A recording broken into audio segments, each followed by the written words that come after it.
ఇండస్ట్రీలో ఒక పెద్ద మనిషి, చాలా సీనియర్ నటుడు, మిమ్మల్ని ఆయన సినిమాలో హీరోయిన్గా అవకాశం ఇచ్చినందుకు గాను మరి నాకేంటి అని అడిగారని, మరి నాకేంటి సినిమాలో అవకాశం ఇచ్చినందుకు అని అన్నారని విన్నాను. అది ఎంతవరకు నిజం? You just ignore, smile. అలా నాకు అది ఐ మీన్ ఇన్సిడెంట్ నిజమేనా? I don't know how to react. Just నేను ఇగ్నోర్ చేస్తాను అంతే. I don't know how to react to this. ఆ రోజు ఆయనకు మీరు ఇచ్చిన సమాధానం ఏంటి?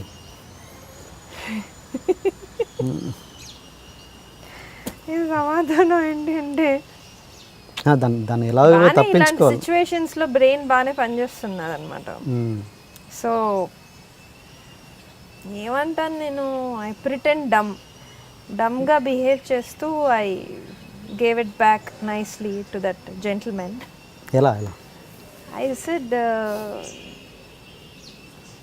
మీకు ఇచ్చేంత దాన్ని కాదండి నేను అని ఏదో ఇలా వంకటింకరగా మాట్లాడి పక్కకి తప్పుకున్నాను. సో ఆ మనిషికి అర్థం కాలేదు నేను అసలు ఇప్పుడు ఏంటి, ఎలా హ్యాండిల్ చేసింది అమ్మాయి ఇలాంటి సిచ్యువేషన్ అనే కన్ఫ్యూజన్లో పెట్టేసి పక్కకు వచ్చాను.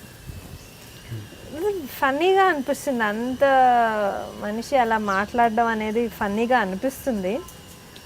బట్ అదే కదా, ఇప్పుడు నా మెంటాలిటీ ఏంటి అంటే ఏదన్నా పెద్ద విషయంగా తీసేసుకొని ఫీల్ అయిపోయి బాధపడిపోతే అది పెద్ద విషయమే.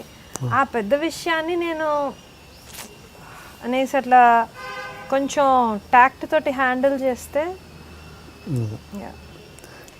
But my role was chopped. నా రోల్ని బాగానే కట్ చేశారు ఆ సినిమాలో. ఓకే, కేవలం దీనివల్ల ఆల్ రైట్. ఒక్క సినిమా వచ్చి ఏదో పెద్ద నా లైఫ్ ఉద్ధరిచ్చేస్తుంది అని నేనేం అనుకోను. దీని ఇప్పుడు ఇలాంటి ఇన్సిడెంట్స్ వల్ల తర్వాత దాని రిఫ్లెక్షన్ తర్వాత కెరీర్ మీద ఉంటుందా మామూలుగా? తర్వాత వాళ్ళ దగ్గర నుంచి ఇంకా వర్క్ ఎక్స్పెక్ట్ చేయమంతే. ఓకే, అంతవరకు వాళ్ళ కాంపౌండ్ వరకు ఉంటుంది, చెప్పలేమండి. ఇప్పుడు నేను అదే విషయాన్ని మీరు అంతలాగా how can you talk to me like that ఢామ్ ఢూమ్ అని నేను రియాక్ట్ అయినంటే అది వాళ్ళ ఈగోని రప్చర్ చేసినట్టు ఉంటుంది. నేను పొలైట్లీ సెడ్ నో. సో పొలైట్గా ఆ టైంలో అదే చెప్తున్నాను కదా, చాలా నేను ఇప్పటికీ ఆలోచిస్తాను అంత చిన్న ఏజ్లో వచ్చిన అమ్మాయిని ఇండస్ట్రీకి ఆ బ్రెయిన్ అలా ఎలా పనిచేసింది అనేది. బికాజ్ ఆ ఏజ్లో ఇంకా భయం ఎక్కువ ఉంటుంది. But I handled such situations with tact. I think it is tact, but my role was cut off happily. దానికి మీ రియాక్షన్ ఏంటి? ఏం చేస్తా అంటే no problem, it's fine, I can't do anything about it.